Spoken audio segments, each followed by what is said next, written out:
আরে না, ওই দেখো সরলার হাতে কাঁচি।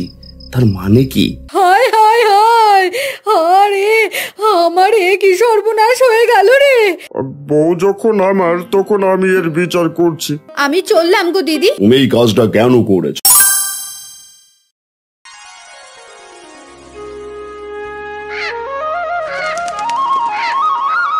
ভোরবেলা উঠোনে বসে রান্না করছে সাবিত্রী।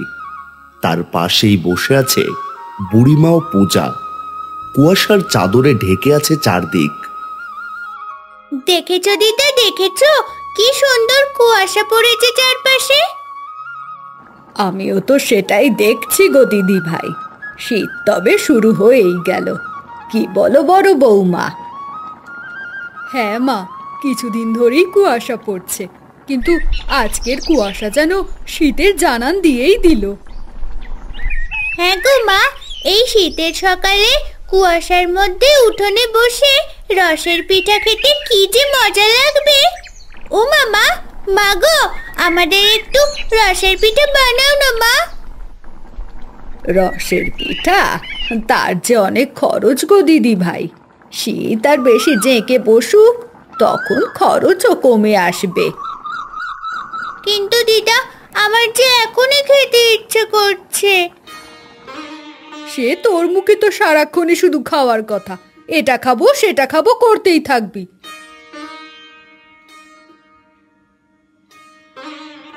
কি ব্যাপার? কে খাওয়ার কথা চলছে শুনি? কি আবার, শীত নামলো কি নামলো না তোমার মেয়ের রসের পিঠা খেতে ইচ্ছা করছে। তাই নাকি? ঠিক আছে মা, আর কটা দিন যাক, সবজিগুলো হাটে নিয়ে গিয়ে বিক্রি করি, তারপর তোমাকে রসের পিঠে খাওয়াবো। ঠিক আছে বাবা।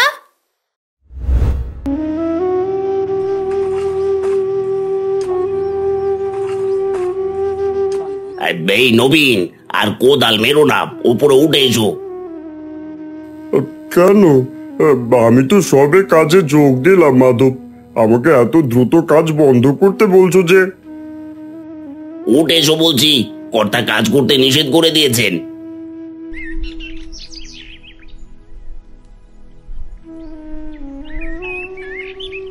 কি হয়েছে মাধব, বলো তো? কাজ করতে নিষেধ করছো কেন? কর্তা বললো তোমাকে আর কাজ করতে হবে না, আজকাল কাজের চাপ অনেক কম, ও যেটুকু আছে আমি সেরে নিতে পারবো, আর আমার মাইনেটাও তখন বাড়িয়ে দেবে। সে কি কথা? এতদিন ধরে বন্ধু বন্ধু বলে আজ তুমি আমার পেটে লাথি দিলে। আমি এত কিছু জানি না তো বাপু, সে যা বলার কর্তাকে গিয়ে বলো। হ্যাঁ ঠিক আছে।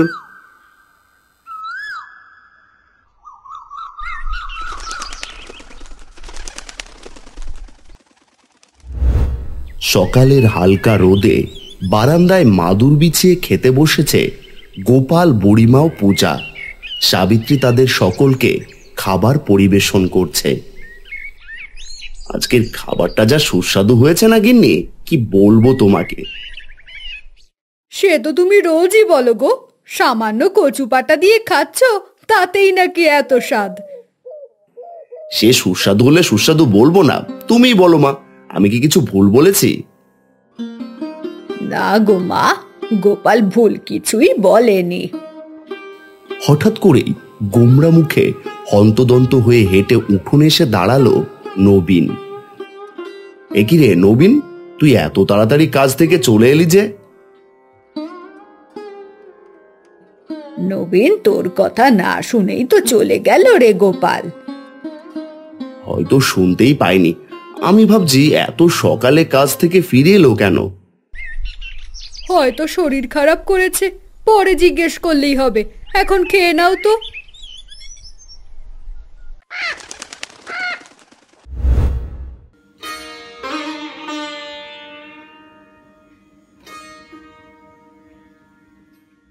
কি রে সরলা, কিছু বলবি? কি আর বলবো গো দিদি, মনটা তেমন একটা ভালো নেই।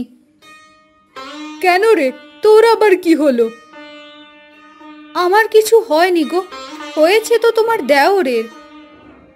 সে কি ছোট বৌমা, নবীনের আবার কি হলো? আর সকালে দেখলাম মন ভার করে বাড়িতে আসলি। হঠাৎ করেই কানাইবাবু আপনার ছেলেকে কাজ থেকে ছাড়িয়ে দিয়েছে মা। এখন কি করবে, কিভাবে সংসার চালাবে, এটা নিয়েই ভাবছে। সে কি রে, হঠাৎ করে কাজ থেকে ছাড়িয়ে দিল কেন? আমিও তো কিছুই বুঝতে পারছি না গো দিদি। তুই কোনো চিন্তা করিস না রে সরলা, দেখবি সব ঠিক হয়ে গিয়েছে।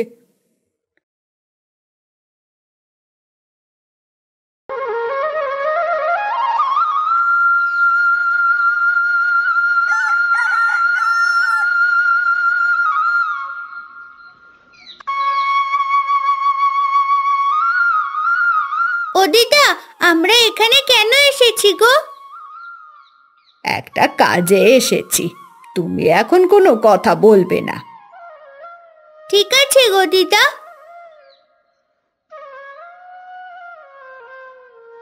কি ব্যাপার গোপালের মা, তুমি হঠাৎ আমার বাড়িতে? আপনার কাছে একটা আর্জি নিয়ে এসেছি কানাই বাবু। আরজি? তুমি আবার আমার কাছে কিসের আরজি নিয়ে আসলে? বলছিলাম যে কানাই বাবু, আপনি তো গোপালকে কাজ থেকে ছাড়িয়ে দিয়েছেনই, নবীনকে কাজ থেকে ছাড়িয়ে না দিলে হয় না। ছেলেটা আমার যে অনেক ভেঙে পড়েছে। এখন তো আমার তেমন একটা কাজ নেই, যেটুকু আছে ওই মাধবী ভালো সামলে নাই। যখন আবার কাজ বেশি হবে নবীনকে ডেকে নেব। কিন্তু কানাই বাবু, তুমি এখন এসো গোপালের মা।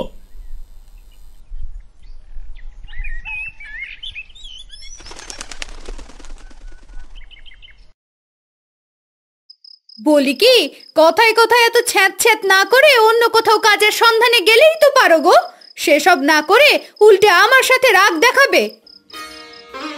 লোকজন তো আমার জন্য কাজ নিয়ে বসে আছে। কাজ পাওয়া যদি এতই সহজ হতো তাহলে আর মানুষ বেকার বসে থাকতো না। এই তোমরা দুই ভাই ছাড়া আর কে আছে যে কাজ করে না? আমাকে দেখাও দেখি। তাহলে যাও না, যাও, তুমি কি অন্যের বাড়িতে কাজ করো? সবসময় আমাকে কেন কাজ করতে হবে? কি, তুমি আমাকে এত বড় কথাটা বলতে পারলে গো? আমাকে তুমি লোকের বাড়িতে ঝিয়ের কাজ করতে বলছো?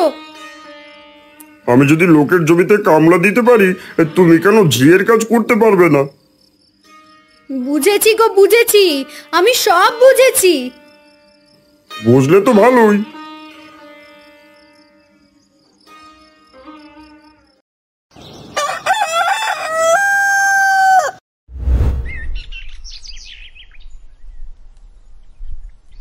কি রে সরলা, কিছু বলবি?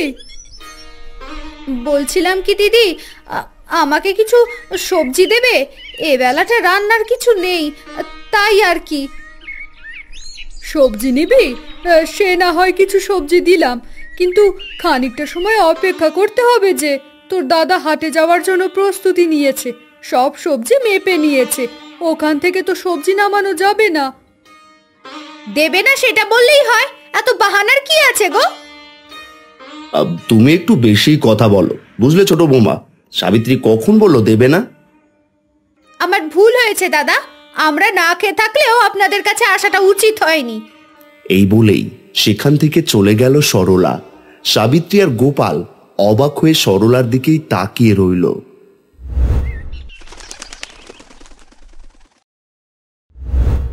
ও বাবা, তুমি তো বলেছিলে সবজি বিক্রি করে আমাকে রসের পিঠা খাওয়াবে, তবে কি আজ আমরা রসের পিঠা খাবো? ওরে পাগলি মেয়ে, এতটুকু সবজি বিক্রি করে আর ক টাকায় বা পাবো বল? এই দিয়ে রস, চিনি, আটা কিনতে পারবো? ও, হবে না? মন খারাপ করে না মা, আরো কতগুলো সবজি আছে, সবগুলো বিক্রি করে তারপর তোমাকে পিঠে খাওয়াবো, কেমন? ঠিক আছে মা। ও বাবা, তুমি তাহলে হাটে যাও, তাড়াতাড়ি এসো কিন্তু। ঠিক আছে রে মা।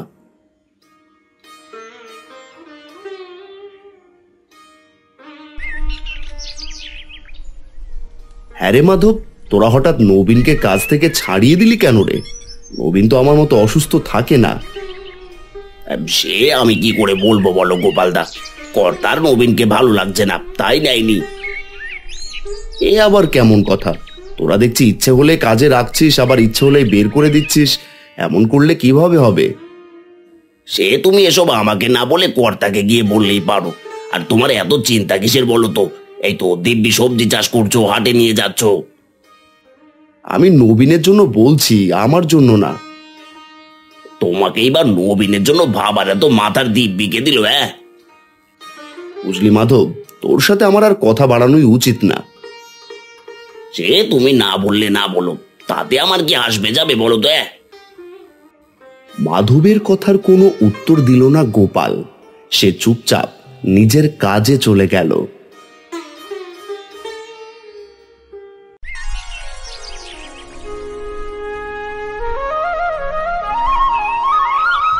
সকালবেলা ঘুম থেকে উঠে উঠোনে আসতেই অবাক হয়ে গেল সাবিত্রী। তাদের উঠোনের পাশের সবজি বাগানের কিছু সবজি গাছ কেটে রাখা হয়েছে। হায় হায় হায়, আরে আমার এ কি সর্বনাশ হয়ে গেল রে! কে বলি, কে করলো আমার এত বড় সর্বনাশ? সাহস থাকলে আমার সামনে আয়।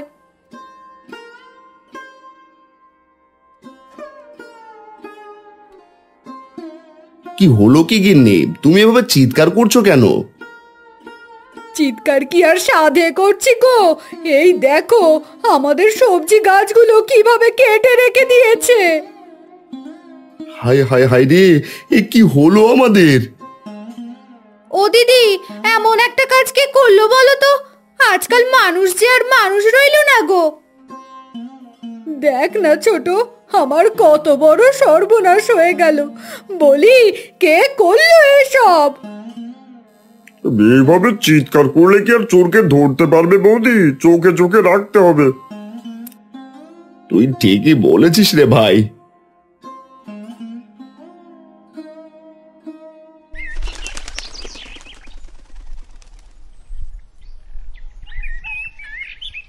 বলি, আর কয়দিন এভাবে চলবে বলো তো? এ কয়দিন তবুও ঘরে চাল ছিল, শাকলতা তুলে এনে চালিয়েছি। এখন এখন কি করব শুনি? আমি কি করব বলো সরলা? আমার হাতে কোনো উপায় থাকলে কি আমি চুপ করে বসে থাকতাম? তাহলে আর কি, পেটে কাপড় বেঁধে বসে থাকি?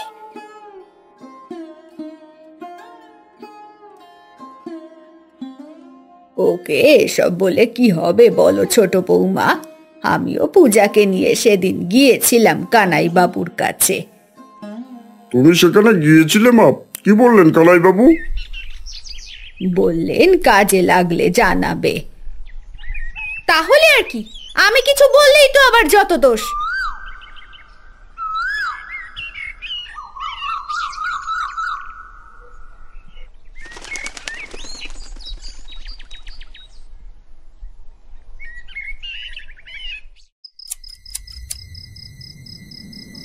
হ্যাঁ গো, ওইটা সরলা না? সরলার মতোই তো লাগছে। সরলা আমাদের বাগানে কি করছে বলো তো? আমার মনে হচ্ছে সে কিছু সবজি নিচ্ছে গাছ থেকে। আজকাল নবীনের তো কোনো কাজ নেই। আরে না, ওই দেখো সরলার হাতে কাঁচি। তার মানে কি? তার মানে সরলাই এসব করছে আমাদের সাথে? সেটাই তো মনে হচ্ছে গো। শিগগির চলো, আজ ওকে আমরা হাতে নাতে ধরবো। ঠিক আছে চলো।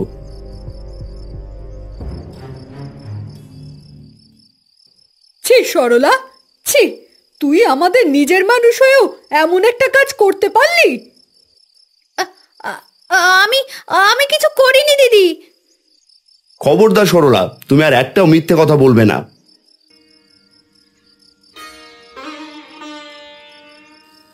কি হয়েছে রে দাদা? কি করেছে সরলা? তোমার গুণধর বউ দেখো আমার সবজির বাগানের কি অবস্থা করেছে। সেদিনও তাহলে সরলাই এই কাজটা করেছে? ছি ছোট বৌমা, ছি! তুমি শেষ পর্যন্ত এমন কাজ করলে। আমার এখন কি করা উচিত তুই বল নবীন। তোমাদের যা ইচ্ছে তাই করো না, আমি আর কি বলবো।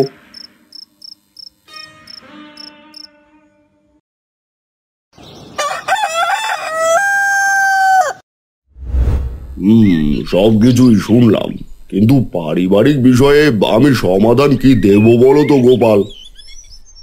আপনি আগে তাকে জিজ্ঞেস করুন সেই কাজটা কেন করলো। বলো বৌমা, তুমি এই কাজটা কেন করেছো? আমি তাদের কাছে একদিন সবজি চাইতে গিয়েছিলাম, তারা বাজারে সবজি বিক্রি করতে নিয়ে গেছে, কিন্তু আমাকে কোনো সবজি দেয়নি। তারা দেয়নি বলে তুমি এমন একটা কাজ করবে? তুই বল নবীন, আমি তোর বউয়ের কি বিচার করব? বউ যখন আমার, তখন আমি এর বিচার করছি। সরলা, তুমি আজই বাপের বাড়িতে চলে যাবে। আমি আর তোমাকে নিয়ে সংসার করব না।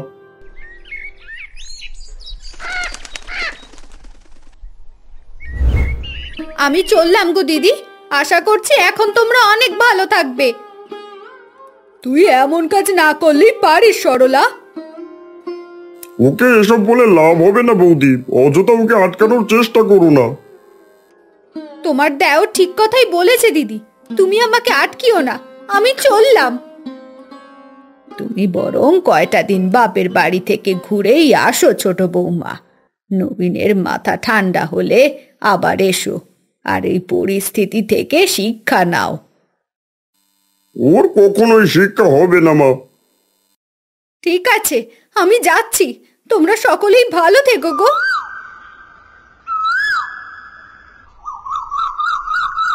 এই গল্পটি যদি আপনার ভালো লেগে থাকে তাহলে আমাদের চ্যানেলটি সাবস্ক্রাইব করতে ভুলবেন না যেন।